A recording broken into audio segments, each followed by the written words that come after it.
Hi lovelies, welcome back to my YouTube channel. My name is Foma. If you're new here, don't rush out. It's not a mistake that you are here. Sit, grab a cup of juice, a cup of zobo, and listen to my gist, because I tell gist, I give stories. To the old subscribers, thanks for always coming back. To those of you that always come, view, and go away, kindly subscribe. I have a larger percentage of unsubscribed viewers to subscribe viewers. Kindly subscribe, like, share, comment if you can relate to this gist.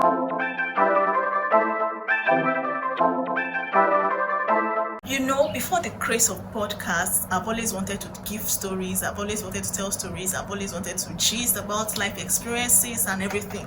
And that was why I opened this channel. I wanted to give gist, I wanted to tell stories, but somehow I fell along the line and I just started doing other things because I felt, who is going to sit and listen to gist? Who is going to sit and listen to what I want to say? Who is going to listen to this newbie? But I started seeing people doing podcasts, like people are not giving everyday experiences, people are now gist, people are just sitting down and talk, and that was what I wanted to do for a long time. And I was thinking it was not possible. This idea has been lying there, and I'm here to tell you today that if you like something, if you would love to do something, do it. Do what you love and love what you do, because that way you will not get tired, that way you will not get burnt out, that way you will not get discouraged, because you're doing what you love and you're loving what you do. Because I was doing something that other persons are doing, other persons were doing, it wasn't what I actually wanted to do. I was tired, I was burnt out, I wasn't feeling it. But now I'm back and I'm here to tell you that I'll be giving you gist every day by day. So what story do I have today? I'm going to be giving you a story about my secondary school. I've written this story before on Facebook. I'm here to give you gist because not everybody likes to read.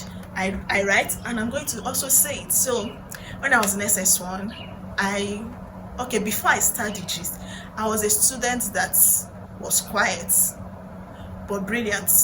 But not brilliant in a way that everybody knows. It's only people that are around you that knows that, Foma, she's good in mathematics, she's good in biology. In fact, my scores were always very high, and I think the class captain too knew that I was very good in some certain subjects. But I don't talk because I was shy, and there are subjects that I wasn't good into, like English language. So our English language teacher always ask us questions, and when I flop, people laugh and everything. To answer questions in subjects that I know is always difficult. Our biology teacher, I think SS1 and SS2, flogs too much, so I was usually scared of answering so that I won't get it wrong, and he's going to flog me. I wonder why you are flogging so bad like that. It was a terrible way of teaching. But anyway, let me continue my gist. So this is the kind of student I was. So mathematics was like the sweetest thing for me. We had this Spirit Coco math teacher, I think called this Deeper Life kind of church, and she was okay in teaching, but she didn't know that for my, so she was a new teacher, so she didn't know my prowess in mathematics. Exam came, she had already taught us derivation. Exam came and there was typographical error in one of the questions. It was a derivation question and it carried the highest mark. I was already happy because everything asked in that exam is something that I was just true.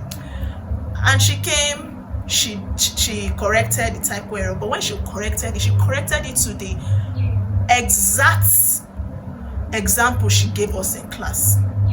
People were not good with derivation. My classmates were not good with derivation, so they did not do well in that exam. But the class captain did well, and I also did well. In fact, I think I scored higher than the class captain. But when I saw my results, I saw 38/70. Why class captain had 56? How come? I thought I did this thing well. So I asked the class captain to let me see his script, and he did, because it was the highest. A lot of persons failed. People, if I had 38, I did well because people actually were having 10, 12, 20 something, and I had 38. But I wasn't satisfied because I knew what I wrote. So I asked for a script and I saw that the derivation and my derivation were the same. So why did the teacher score me low? I had to go to the staff room to meet the teacher. I gave the class captain back his script, like, Ma, it's as if you made a mistake. I actually got this derivation correctly, so why did you mark me down? She flared up and said I cheated, that I brought out script, I brought out book from my bag. That was the example. The numbers and the letter she gave for the exam, she came to change it, was not what I wrote there, that I wrote exactly what was inside the example she gave us. It's mathematics. Answers are the same. You can't say you don't want to write like your mate, so you have to change it.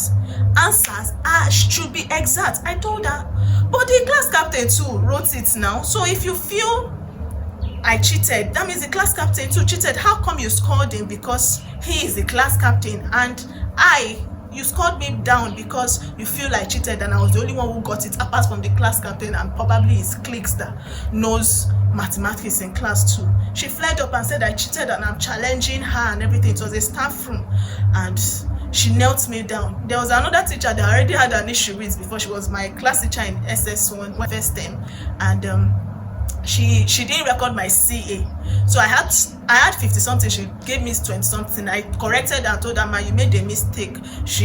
I think she had me in mind since that time. I said, "Oh, that's how she used to do. It's my score. I want to do well. I'm a student. My parents will check my script. Seeing this kind of score in my script is going to make my dad angry." They knelt me down. It was a staff room now, so teachers are right, students were wrong. I now asked her, "Okay, if you think so, why not just ask the class captain?" She refused. After a while, after crying and everything, I went back to I think they flogged me or something. I can't remember that part, but I know I cried. I went back to the class. I went to the class captain. I'm like, "Okay, let's go to this woman and let her know that I did not cheat. This is what she called. See your own answer. See my own answer. See your question. See my question. The same thing." But because the class captain wanted to be on top of the class, he's always the top of the class anyway, so he refused. I felt heavy, I felt bad, I felt cheated. I was supposed to be the highest of that exam, of that mathematics. At least let me shine for once. But the teacher refused, and she gave my score to somebody else. I felt heavy, and I felt this woman called herself a Christian. But when it's time to cheat me, she cheated me because she felt nothing good should come out of my Nazareth. I felt so terrible. I don't know. I forgave her, but forgetting that's the problem. Anyway, has something like this happened to you before? Have you been cheated before because they thought something good is not supposed to come out from you? So you're not supposed to, you've never been on top before, so you're not supposed to give this kind of quality achievement. Has it happened to you before? Let me hear in the comment section.